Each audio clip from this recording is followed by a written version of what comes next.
الحمد للہ رب العالمین والصلاة والسلام علی اشرف الانبیاء والمرسلین وعلی آلہ واصحابہ اجمعین۔ قال اللہ تعالی وتبارک فی القرآن المجید والفرقان الحمید۔ بسم اللہ الرحمن الرحیم۔ یا ایہا النبی حسبک اللہ ومن اتبعک من المؤمنین۔ صدق اللہ مولانا العظیم وصدق رسولہ النبی الکریم الرؤوف الرحیم۔ اللہم نور قلوبنا بالقرآن وزین اخلاقنا بالقرآن وادخلنا الجنۃ بالقرآن ونجنا من النار بالقرآن۔ قال اللہ تعالی وتبارک فی شان حبیبہ مخبرا وآمرا ان اللہ وملائکتہ یصلون علی النبی یا ایہا الذین آمنوا صلوا علیہ وسلموا تسلیما۔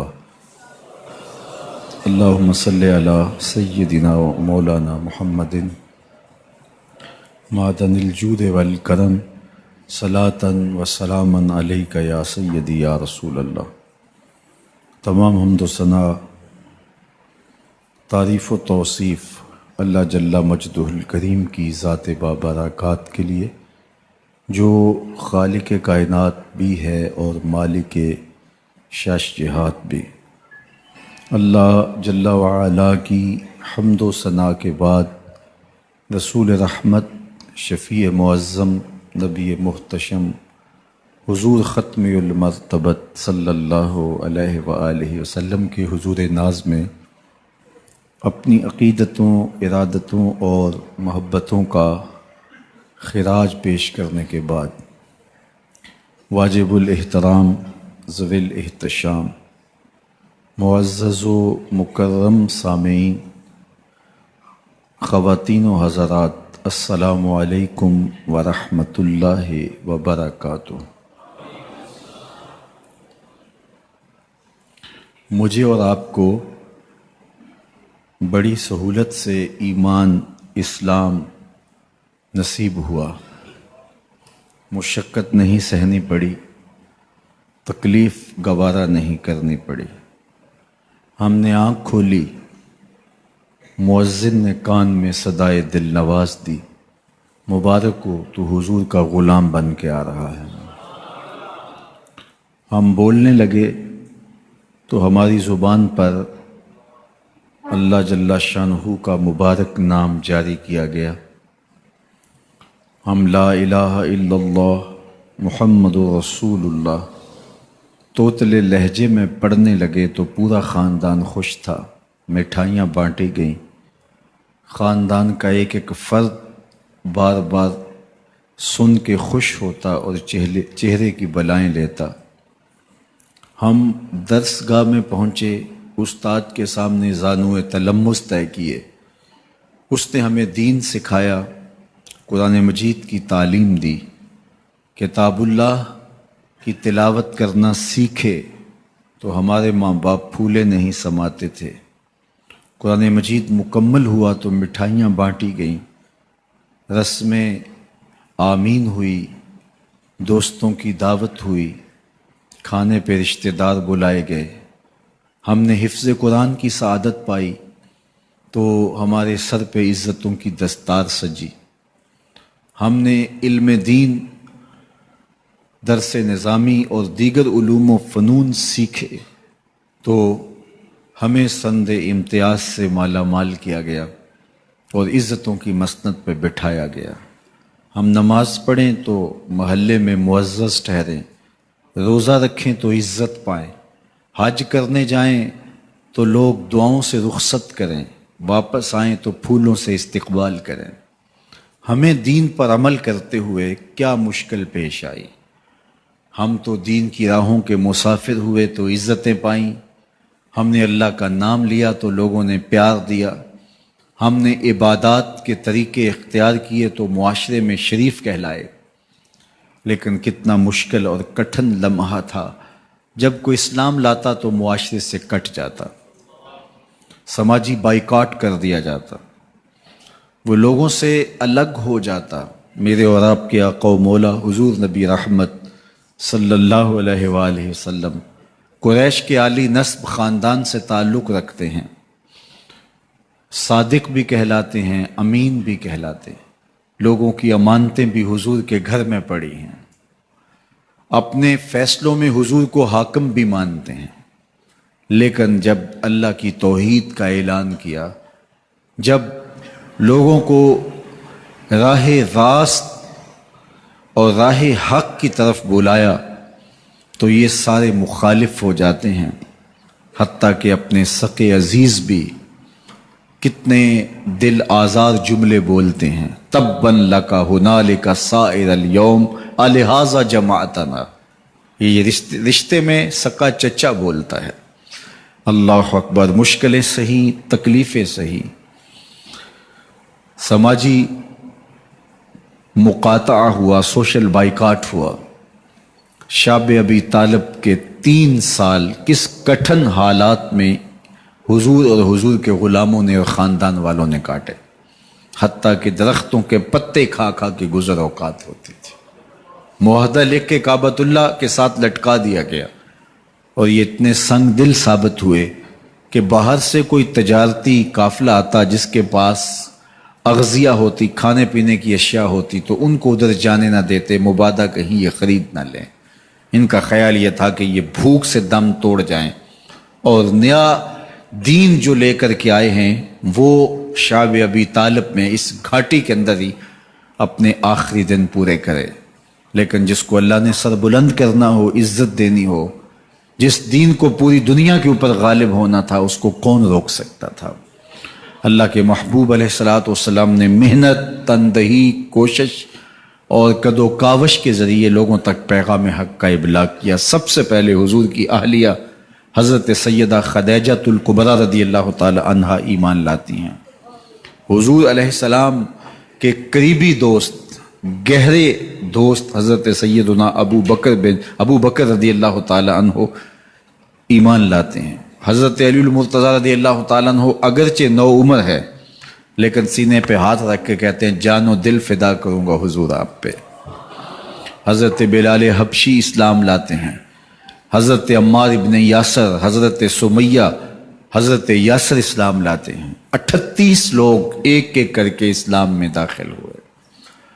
کفار تو چاہتے تھے کوئی دوسرا شخص ان کے ساتھ کھڑا نہ ہو، تو جب 38 لوگ حضور کے ساتھ کھڑے ہو گئے تو ان کے لیے بڑا اذیت ناک لمحہ تھا کہ یہ تحریک جس کو ہم روکنا چاہتے ہیں یہ پھیلتی چلی جا رہی ہے، لوگ اس کے ساتھ شامل ہوتے چلے جا رہے ہیں، اور لوگ ان کے لیے محبتیں اور ان کے لیے پیار پیش کرتے چلے جا رہے ہیں۔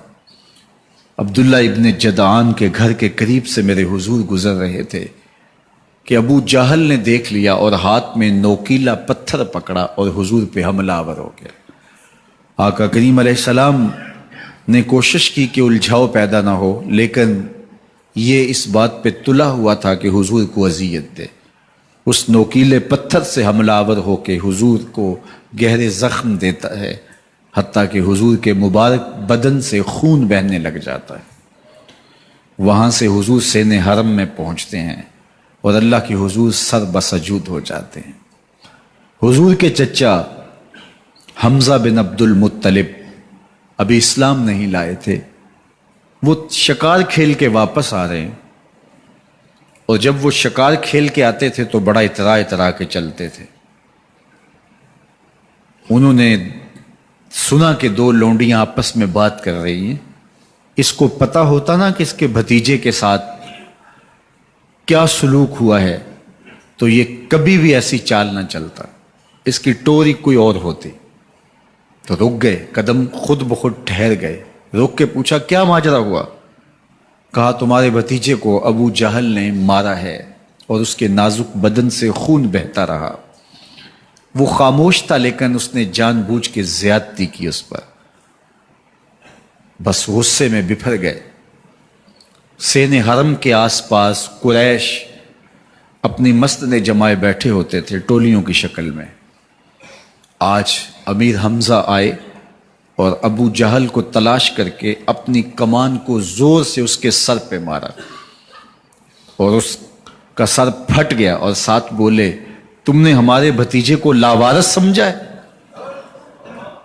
اب اس کے حوالی کھڑے ہو گئے، لیکن ابو جہل بڑا کائن شخص تھا، اس نے سمجھا کہ یہ تو اب تنہا ہیں، لیکن لڑائی کی آگ روشن ہوگی تو بنو ہاشم بھی نکل آئیں گے تو یہ لڑائی لمبی ہو جائے گی، تو اس کا سبب میں ہوں، قصور میرا ہے۔ اس نے کہا بس بس مجھ سے غلطی ہو گئی، اس طرح اس نے بات کو ٹال دیا۔ اب حضور کے چچا حضور کو ڈھونڈ رہے ہیں،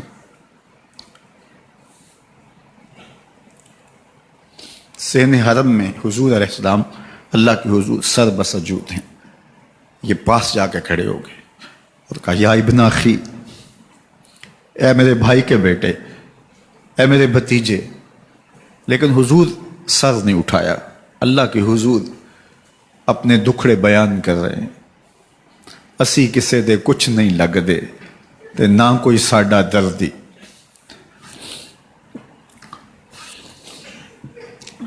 اللہ کے محبوب علیہ السلام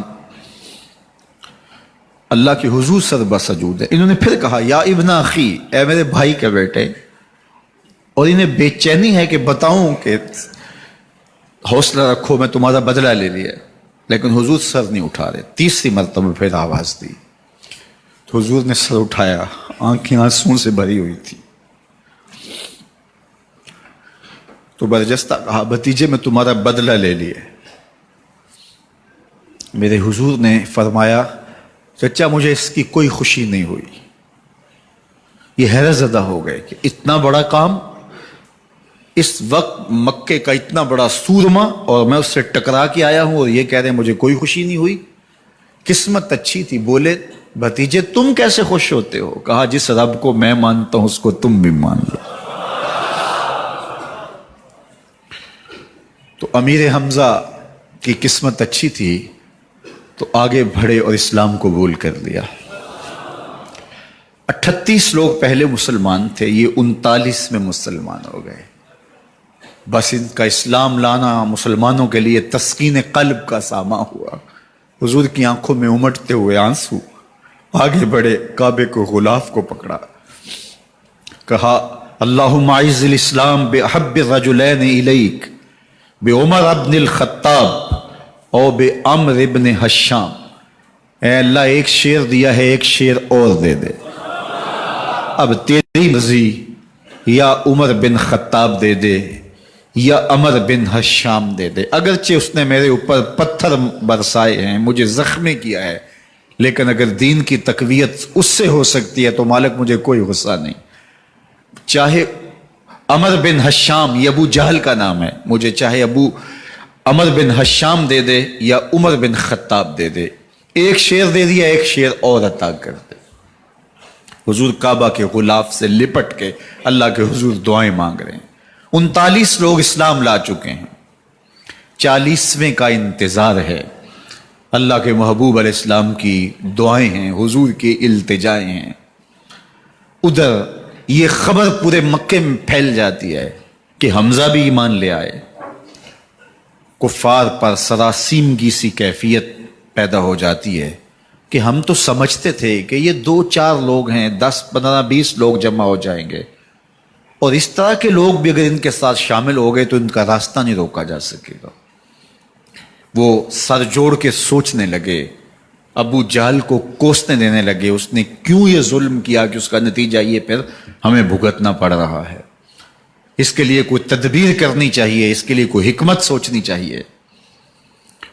26 سال کا نوجوان ہے، خطاب کا بیٹا ہے، نام عمر ہے، اپنے گھر کے اندر پیچ و تاب کھا رہا ہے کہ اگر یوں ہی اسلام پھیلتا رہا تو ہمارے بتوں کے خلاف اٹھنے والا یہ نظم اتنا پھیل جائے گا کہ روکنا مشکل ہو جائے گا، آباء و اجداد کی کہانیاں ختم ہو جائیں گی، یہ ایک نیا دین ایسے پنپتا رہا تو پھر اس کو روکا نہیں جا سکے گا۔ کون روکے؟ دل میں خیال آیا اس کا ایک ہی حل ہے کہ بانی اسلام کی زندگی کا چراغ گل کر دیا جائے، لیکن یہ اتنا بڑا کام کون کرے؟ سوچا خود کروں گا۔ اٹھتی جوانی اور یہ پہلوانی کا زمانہ تھا عمر بن خطاب کا، اعضاء میں توانائی، طبیعت میں جوش، تلوار حمائل کی۔ دوپہر کے وقت خیال آیا تو کڑکتی دوپہر میں چل پڑے۔ سنسان گلیاں ہیں، سخت گرمی ہے، لوگ دیواروں سے لگ کے چلتے ہیں اگر کوئی کسی کو کسی مجبوری کے تحت کہیں جانا بھی پڑے، لیکن یہ مست ہاتھی کی طرح اپنے ارادے کو عملی جامہ پہنانے کے لیے گھر سے نکل پڑتے ہیں، اور اس انداز سے تلوار حمائل کیے ہوئے آگے بڑھ رہے ہیں۔ نعیم بن عبداللہ آگے سے آ رہے تھے، آنکھوں میں اترا ہوا نشہ دیکھا، کہانی سمجھ گئے۔ یہ بھی مسلمان ہو گئے تھے لیکن ابھی ایمان ظاہر نہیں کیا۔ کہا عمر کدھر کے ارادے ہیں؟ کہا بانی اسلام کا چراغ بجھانے جا رہا ہوں، یہ روز روز کی کہانی ختم کرنے جا رہا ہوں۔ آج حمزہ ایمان لائے ہیں، کل کوئی اور آ جائے گا، پھر اس تحریک کو روکنا مشکل ہو جائے گا۔ نعیم بن عبداللہ مسکرا کے بولے گھر کی خبر لی ہے؟ کہا کیا ہوا میرے گھر کو؟ کہا تمہاری بہن فاطمہ بھی اس محمد کی غلام بن گئی ہے، تمہارا بہنوئی سعید بن زید بھی اس کا نوکر بن گیا ہے۔ بس بپھر گئے، وہ جو غصہ تھا وہ ادھر منتقل ہو گیا، بہن کے گھر کا رخ کیا۔ جب دروازے پہ پہنچے تو اندر سے قرآن پڑھنے کی آواز آ رہی ہے۔ جو کہا گیا تھا، جو سنا تھا، اس کا یقین پیدا ہو گیا۔ زور زور سے دروازے کو کھٹکھٹانے لگے۔ بہن نے دیکھا کہ بھائی ہے، جو قرآن پڑھ رہا تھا اس کو چھپا دیا اور خود دروازہ کھولا، بس پیٹنا شروع کر دیا، مار مار کے سر پھوڑ دیا، خون بہہ رہا ہے۔ جب سر پھٹ گیا تو فاطمہ بنت خطاب بولی عمر تم خطاب کے بیٹے ہو، میں بھی خطاب کی بیٹی ہوں، سن لو محمد کا دامن نہیں چھوڑو گی، جو کرنا ہے کرو۔ جب یہ تیور دیکھے تو عمر کی حیرت انتہا کو چھو گئی۔ یہ کون سی قوت ہے جس نے ایک عورت کے اندر یہ جذبے رکھ دیے؟ کہا اچھا بتاؤ تم کیا پڑھ رہے تھے؟ کہا تم ناپاک ہو، تمہیں نہیں دوں گی۔ کہا کیسے دو گی؟ کہا پہلے غسل کرو۔ عمر غسل کر رہا ہے، سودا لینے کے لیے بازار گئے، ہاتھ اس کے بکے جس کے خریدار گئے۔ عمر غسل کر رہے ہیں، غسل کر کے باہر آئے تو بہن قرآن لے آئی۔ وہ کھجور کی چھالیں، وہ چمڑے کے اوپر لکھا ہوا قرآن سامنے رکھ دیا۔ عمر پڑھ رہے ہیں طٰہٰ ما انزلنا علیک القرآن لتشقیٰ، اے 14ویں کے چاند محبوب، قرآن اس لیے نازل تو نہیں کیا تھا کہ تم مشقت میں پڑ جائے۔ محبوب رحمت کے دروازے کھل رہے ہیں، کرم نوازیاں ہونے والی ہیں۔ عمر پڑھتے گئے، آنکھوں کے بندن ٹوٹ گئے، آنسو آنے لگے، ٹپ ٹپ آنسو گرنے لگے۔ عمر رو رہے ہیں، بدن کانپ رہا ہے۔ آئے کس ارادے سے تھے، اب حالت کیا ہوئی جا رہی ہے۔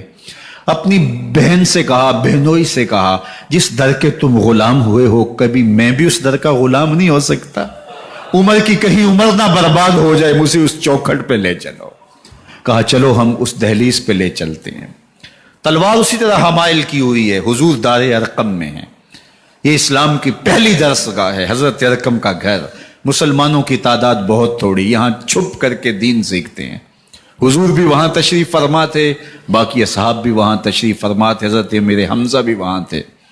دروازے کی درزوں سے دیکھا کہ عمر آ رہے ہیں، تلوار بھی حمائل کی ہوئی۔ صحابہ نے کہا عمر آ رہے ہیں، امیر حمزہ نے کہا کوئی پرواہ نہیں، آنے دو، اچھا ارادہ ہوا تو خوش آمدید کہیں گے، ارادہ اچھا نہ ہوا اس کی تلوار سے گردن کاٹوں گا۔ اللہ اکبر۔ جب دروازہ کھولا تو دو صحابہ نے بازوں سے پکڑ لیا، کندھوں سے۔ حضور نے فرمایا کندھے چھوڑ دو، کندھے چھوڑ دیے گئے۔ آقا کریم علیہ الصلوۃ والسلام نے ان کے گلے کے اندر جو کپڑا تھا اس کو پکڑ کے جھٹکا دیا، اسلم عمر، عمر اسلام لاؤ۔ اللہ اکبر۔ اور ساتھ حضور نے حضرت عمر کے دل پہ ہاتھ رکھے، اللہم اہد قلبہ، اللہ عمر کے دل میں ہدایت ڈال دے۔ بس یہ جملہ کہنے کی دیر تھی اور حضور کا ہاتھ پھرنے کی دیر تھی، اندر سے کفر دھلتا چلا گیا۔ اور عمر نے کہا اشہد اللہ الہ الا اللہ واشہد انک رسول اللہ۔ جب یہ پڑھا کلمہ تو حضور کی زبان سے بے ساختہ نکلا اللہ اکبر، اور صحابہ نے بھی اللہ اکبر کہا، اور اس زور سے کہا کہ مکے کی گلیاں گونجنے لگی۔ اب عمر ایمان لانے کے بعد حضور کی خدمت میں حاضر ہو کے عرض کرتے ہیں حضور کیا ہم حق پہ نہیں ہیں؟ فرمایا ہم حق پہ ہیں۔ کہ اللہ کا دین سچا نہیں ہے؟ فرمایا اللہ کا دین سچا ہے۔ کہا کہ آپ اللہ کے سچے نبی نہیں ہیں؟ فرمایا میں اللہ کا سچا نبی ہوں۔ تو فرمایا پھر ہم چھپ کے نماز کیوں پڑھیں؟ کہا کہ عمر تم جانتے ہو حکمت ہے، اتنے جو ہے وہ ہماری تعداد نہیں، اور کفار کا جور و ظلم اور ستم۔ عرض کی حضور ہم کعبۃ اللہ میں جا کے نماز پڑھیں گے۔ مسلمانوں کی دو صفیں بن گئی، ایک صف کی قیادت امیر حمزہ کر رہے ہیں، ایک صف کی قیادت حضرت فاروق اعظم کر رہے ہیں، درمیان میں حضور چل رہے ہیں، اور روایات میں آتا ہے حضرت عمر چلتے جاتے ہیں اور ساتھ لا الہ الا اللہ پڑھتے چلے جا رہے ہیں۔ اور پھر جا کے وہاں پہنچے تو وہاں جو صنادید قریش تھے ان پر سکتہ طاری ہو گیا۔ حضرت عمر رضی اللہ تعالیٰ عنہ جب ایمان لائے تو آپ نے ایک ایک کافر کے گھر کے دروازے پہ کھڑے ہو کے کہا، جب کوئی بھی شخص مسلمان ہوتا تو کفار اس کو مارتے، زود و کوب کرتے، ظلم کرتے، ستم کرتے، گھسیٹتے بازاروں میں، لیکن حضرت عمر ایمان لائے تو ایک ایک شخص کے دروازے پر کھڑے ہو کر کے کہا کہ تم کمزوروں کو مارتے تھے، میں تمہیں بتانے آیا ہوں میں محمد عربی کا نوکر بن گیا ہوں۔ بلکہ آپ نے اعلان کیا جس نے اپنی بیوی کو بیوہ اور بچوں کو یتیم کروانا ہو اور اپنے ماں باپ کی کمر کو جھکانا ہو وہ عمر کے مقابلے میں آئے۔ اللہ اکبر۔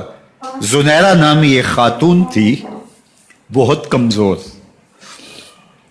راوی کہتا ہے کہ اس کی ہڈیوں میں گودا نہیں تھا، عشق رسول تھا، اور اس کا ظالم آقا اس کو مارتا ہے، اور جب مار مار کے تھک جاتا ہے ادھر سے عمر آ رہے ہیں، یہ اسلام لانے کے پہلے کی کہانی ہے، تو ادھر سے عمر آ رہے ہیں تو اس نے کہا عمر تم جوان آدمی ہو تو یہ چھوڑتی نہیں ہے اپنے نبی کا نام، ذرا تم آؤ۔ تو عمر کوڑا پکڑ لیتے ہیں، اسے مارتے ہیں، مارتے مارتے تھک جاتے ہیں تو پانی پینے لگتے ہیں، تو کہتے ہیں مجھے تیرے پہ ترس نہیں آیا لیکن میں ذرا پانی پینے لگا ہوں، اور پھر گلے کے اندر کپ ڈال کر کے کوڑا اور اس کی رسی کو بل دیتے ہیں اور اس کی آنکھیں باہر نکل آتی ہیں، اور کہتے ہیں بلا اپنے نبی کو جو تیری آنکھوں کی بینائی واپس کرے۔ اللہ اکبر۔ تو اس نے آسمان کی طرف منہ کر کے کہا مالک میں کبھی بھی آنکھوں کی بینائی نہ مانگتی، لیکن اب تیرے نبی کی عزت کا سوال ہے، آنکھوں کی بینائی واپس ہو جاتی ہے۔ زنیرہ کو بڑا مارا، آج عمر گلیوں میں آنکھوں میں آنسو ہیں اور عجیب دل بے تاب ہے، اور کہتا ہے آؤ بھائی میں حضور کا غلام بن گیا ہوں، تمہیں بتانے آیا ہوں۔ زنیرہ نے موڑ کاٹا تو آگے عمر یہ آواز دے رہے تھے، زنیرہ ایک کونے پہ کھڑے ہو کے رو کے کہتی ہے عمر تم تو بڑے اس دن جوش و غضب میں تھے اور تم مارتے ہوئے تھکتے نہیں تھے۔ تو عمر نے کہا زنیرہ اس دن میں نے دیکھا نہیں تھا، اب میں محمد عربی کو دیکھ آیا ہوں۔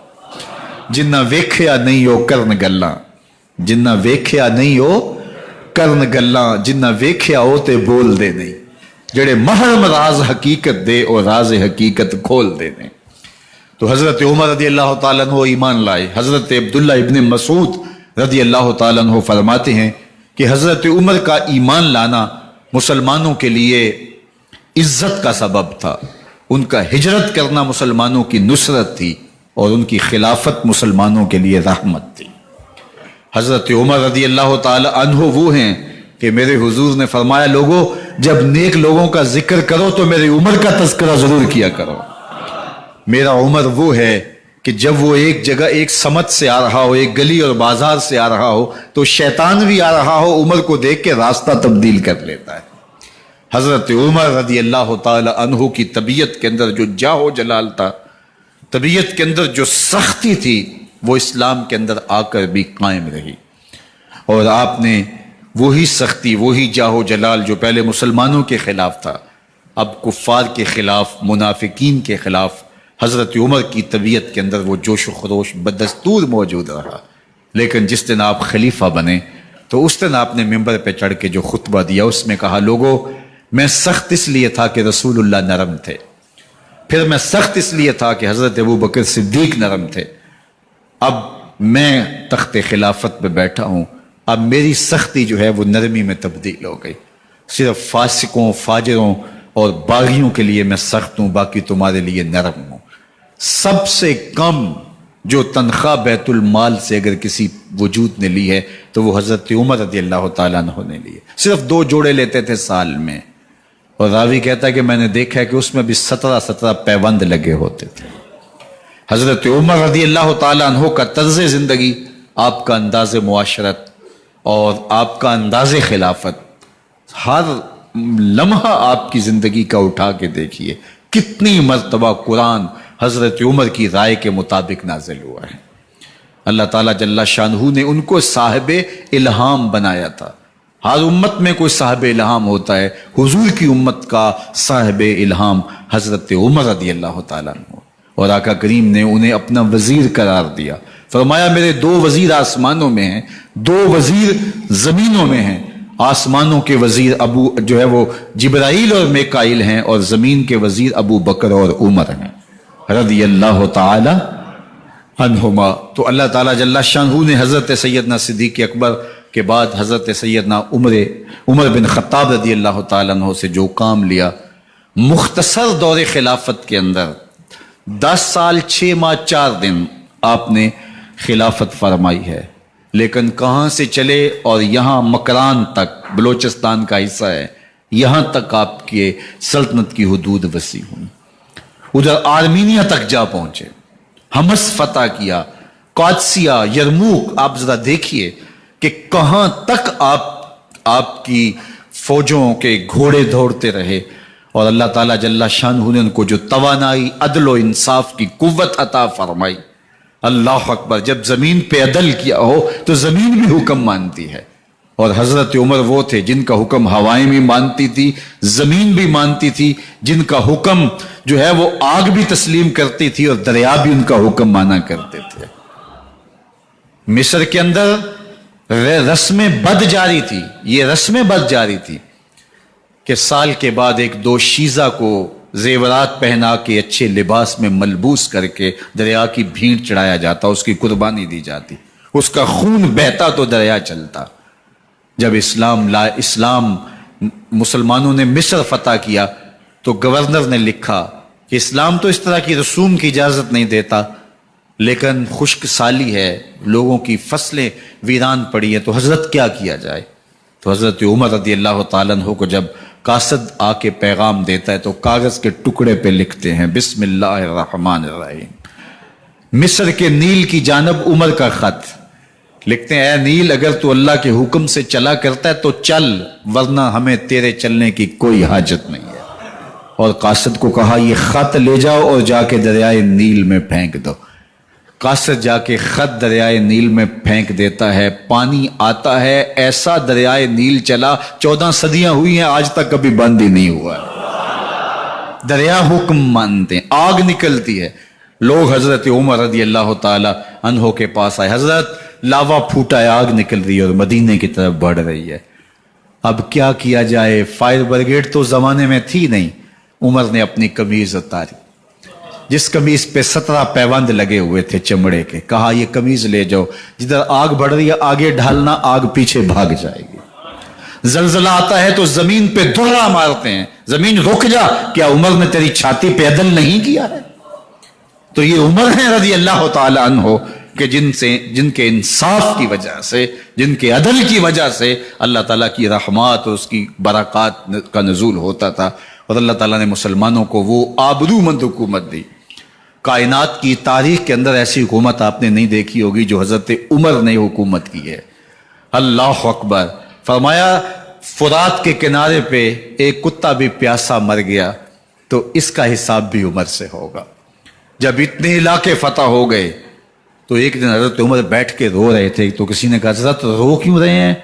فرمایا کہ میں اس لیے رو رہا ہوں کہ فلاں پل سے بکریاں گزری ہیں، تو پل کے اندر شکستگی تھی، ٹوٹا ہوا تھا پل درمیان میں کچھ، اس میں ایک بکری کی ٹانگ ٹوٹ گئی ہے، تو میں ڈرتا ہوں کہیں اس کا حساب نہ لیا جائے، کہ میرا رب یہ نہ پوچھے کہ عمر تو نے پل صحیح تعمیر نہیں کروائے تھے کہ ایک بکری کی ٹانگ کیوں ٹوٹی ہے. یہ ہیں حضرت عمر رضی اللہ تعالی عنہ. اللہ اکبر. حضرت سیدنا عمر رضی اللہ تعالیٰ عنہ کی پوری زندگی آپ دیکھ لیجئے. آپ دن کو گھر میں بیٹھتے ہیں، دربار خلافت میں بیٹھتے ہیں، اور آپ کا دربار خلافت کیا ہے؟ کوئی عالی نصب محل نہیں ہے، مسجد نبوی کا صحن ہے، وہاں بیٹھ کے فیصلے ہو رہے ہیں۔ باہر سے سفیر آتا ہے اور آ کے پوچھتا ہے کہ میں امیر المومنین کے، مسلمانوں کے حکمران کے دارالامارہ میں محل میں جانا ہے، تو وہ مسکرا کے کہتے ہیں ہمارے امیر کا تو کوئی محل نہیں ہے۔ کہا کہاں ہے تمہارا امیر؟ کہا مسجد نبوی میں ہوگا یا بیت المال کے اونٹوں کی دیکھ بھالی کر رہا ہوگا، ان کی دیکھ بھال میں لگا ہوگا۔ وہ جب گئے تو مسجد میں نہیں ہے، اللہ اکبر، وہاں گئے تو وہاں بھی نہیں ہے۔ پھر کیا دیکھتے ہیں کہ عمر رضی اللہ تعالی عنہ جنت البقیع کے پاس ایک درخت کے نیچے اینٹ کا سرانہ رکھ کے سوئے ہوئے ہیں۔ تو اس نے کہا عمر تو نے عدل کیا ہے، تجھے کچی اینٹ پہ بھی نیند آ گئی۔ ہمارے حکمرانوں نے انصاف نہیں کیا، اور وہ بند اور محفوظ کمروں کے اندر بھی سکون اور چین کی نیند نہیں سو سکتے۔ حضرت سیدنا عمر رضی اللہ تعالیٰ عنہ نے اس طرح ان امور سلطنت نبھائے۔ آپ دن کو لوگوں کی دیکھ بھالی کرتے، لوگوں کی ضروریات سنتے سمجھتے، اور جب رات پڑتی لوگ سو جاتے، عمر مدینے کی گلیوں میں پہرا دیتے۔ کائنات نے کوئی ایسا بھی حکمران دیکھا ہوگا؟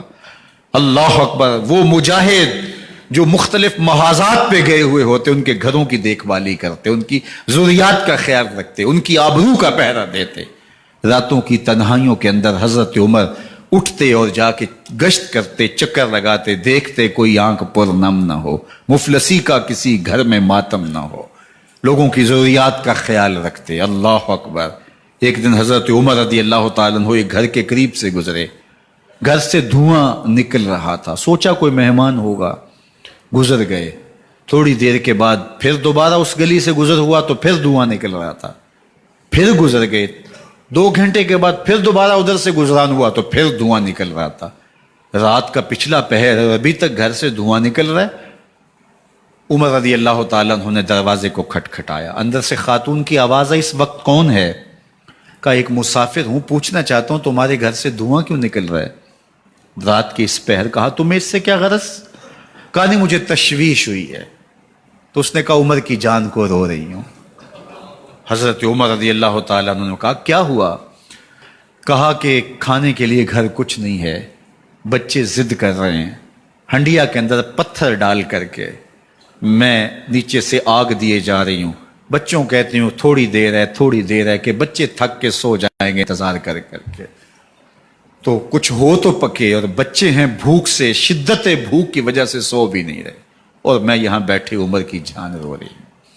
حضرت عمر رضی اللہ تعالیٰ عنہ واپس آئے، گھی کا کنستر اٹھایا، آٹے کی بوری لی اور ساز و سامان لیا۔ خادم تھا آپ کا اسلم بیت المال میں، اس نے حضرت یہ سب کچھ میں اٹھا لیتا ہوں۔ کہا حشر کے دن میرا بوجھ اٹھاؤ گے؟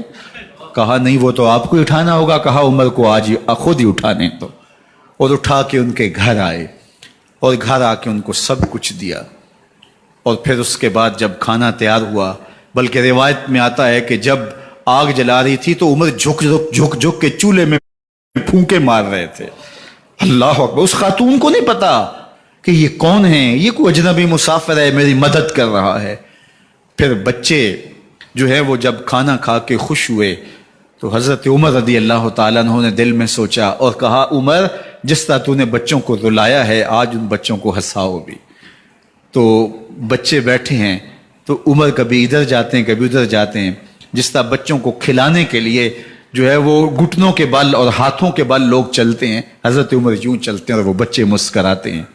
جب بچے ہنسنے لگے، کھانا کھا چکے، عمر اس خاتون سے مخاطب ہو کے کہتے ہیں بہن دیکھ عمر کی بڑی مجبوریاں ہیں، فسطاط، یرموک، کہاں کہاں آرمینیا، کہاں کہاں سرحدوں پہ محاذ پہ لوگ موجود ہیں، ان کی دیکھ بھال کرنی، امور خلافت، کیا کیا معاملے ہیں، تنہا اکیلے بیچارے کی جان ہے، وہ نہیں خیال کر سکا، چل تو اسے معاف کر دے۔ وہ بہن کہتی ہے تو اتنی ہمدردی کیوں کرتے عمر کی؟ نہیں میں عمر کو معاف نہیں کروں، کل قیامت کے دن میں اللہ کے حضور عمر کا گریبان پکڑوں گی۔ تو دوسرے علاقے فتح کرتا تھا، میری خبر ہی نہیں تھی۔ اللہ اکبر۔ جب یہ بات کی تو عمر چیخیں مار کے رونے لگے اور ہاتھ جوڑ کے کہنے لگے بہن یہ تمہارے سامنے ہی تو عمر کھڑا ہے، یہ حضرت عمر تھے رضی اللہ تعالیٰ عنہ، اور اللہ کے محبوب علیہ الصلوۃ والسلام کہ خلیفہ راشد دوسرے خلیفہ 10 سال 6 ماہ اور 4 دن آپ نے خلافت کی. اور تاریخ کہتی ہے اگر عمر رضی اللہ تعالیٰ عنہ کو 10 سال اور مل جاتے، یا مغربی مفکرین کہتے ہیں کہ اگر کائنات کو ایک عمر اور مل جاتا پوری دنیا پہ مسلمانوں کی حکومت ہوتی، کہیں کفر باقی نہ بچتا.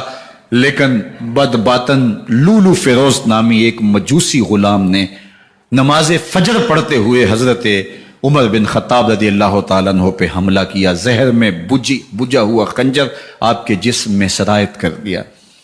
آپ وہاں سے اٹھا کے گھر لائے گئے اور 4 دن تک مسلسل آپ اس اذیت اور تکلیف میں رہے. جب آخری وقت آیا تو اپنے بیٹے کو بلایا، کہا بیٹا میں نے ام المومنین سیدہ عائشہ رضی اللہ تعالیٰ عنہ سے پوچھا ہوا ہے کہ میرے مرنے کے بعد حضور علیہ السلام کی قربت میں مجھے جگہ دے دی جائے. ہو سکتا ہے میں امیر المومنین مسلمانوں کا خلیفہ ہوں تو اس وجہ سے انہوں نے اجازت دے دی ہو، جب میں فوت ہو جاؤں تو ظاہر خلیفہ نہیں رہوں گا. تو پھر جا کے ان کو دوبارہ کہنا کہ میرے باپ کا پیغام ہے، اگر وہ اجازت دیں تو مجھے حضور کی قربت میں دفن کر دینا، اور اگر وہ اجازت نہ دیں تو پھر جنت البقیع میں مجھے دفن کر دینا. جب حضرت سیدنا عمر بن خطاب رضی اللہ تعالیٰ عنہ کا انتقال ہو گیا تو آپ کے صاحبزادے ابن عمر حضرت عائشہ رضی اللہ تعالیٰ عنہا کے پاس گئے، کہا کہ میرے باپ کا سلام ہے آپ کے نام. انہوں نے آپ کو زندگی میں کہا تھا کہ حجرہ انور میں سیدنا صدیق اکبر کے ساتھ 2 گز جگہ مجھے بھی نصیب ہو جائے، تو آپ نے اجازت دے دی تھی. تو میرے والد گرامی نے فوت ہوتے ہوئے کہا کہ دوبارہ ام المومنین کے پاس جانا اور دوبارہ پوچھنا. اس وقت تو میں امیر المومنین تھا، ہو سکتا ہے وعدہ کر لیا ہو، لیکن اب اگر آپ اجازت دیں تو یہاں ہم قبر ان کے لیے کھود لیں، ورنہ ہم جنت البقیع میں دفن کر دیں. تو ام المومنین سیدہ عائشہ رضی اللہ تعالیٰ عنہ رو پڑی اور فرمایا یہ جگہ میں نے اپنے لیے رکھی تھی، لیکن عمر نے اسلام کے لیے خدمت اتنی کی ہے کہ میں نے خود ترجیح دی ہے، اس لیے میں اجازت دیتی ہوں کہ یہاں عمر کو دفن کیا جائے. اللہ اکبر. اور پھر وہاں حضرت عمر رضی اللہ تعالی عنہ کو دفن کیا گیا. یہ قبر میرے حضور کی ہے، 7 حضرت صدیق اکبر ہیں، 7 حضرت عمر فاروق رضی اللہ تعالی عنہ ہیں. جے شک ہووی تے چل مدینے، جے شک ہووی تے چل مدینے، ویخ لے جوڑ مزاراں دا، بن یار نبی دیاں یاراں دا. حضور نے فرمایا ایک دن مسجد نبوی سے باہر نکل رہے تھے اور کچھ لوگ مسجد میں داخل ہو رہے تھے. حضور نے دائیں ہاتھ سے ابو بکر کا ہاتھ پکڑا تھا اور بائیں ہاتھ میں حضرت عمر کا ہاتھ تھا، اور جب لوگوں کو آتے ہوئے دیکھا ان کو مخاطب کرتے ہوئے کہا ہاکذا نبعث یوم القیامہ، قیامت کے دن ہم قبروں سے یوں ہی اٹھائے جائیں گے. میرے دائیں ہاتھ میں ابو بکر کا ہاتھ ہوگا، بائیں ہاتھ میں عمر کا ہاتھ ہوگا. جے شک ہووی تے چل مدینے، آویخ لے جوڑ مزاراں دا، بن یار نبی دیں یاراں دا. تو میرے حضور نے فرمایا جب اچھے لوگوں کا ذکر کرو تو میرے عمر کا ذکر بھی ضرور کیا کرو. تو حضرت عمر رضی اللہ تعالی عنہ اللہ کے محبوب کے محبوب ہیں، باقی صحابی مرید ہیں، حضرت عمر میرے حضور کی مراد ہیں. اللہ سے مانگ کر کے لیا ہے، اللہ عمر بن خطاب عطا کرتے، اور پھر اللہ نے عمر کی صورت میں اسلام کو وہ عظیم تحفہ دیا جس سے اسلام کی عزت بڑھی اور شان و شوکت میں اضافہ ہوا اور اسلام کے جھنڈے 4 داغ عالم کے اندر لگ گئے.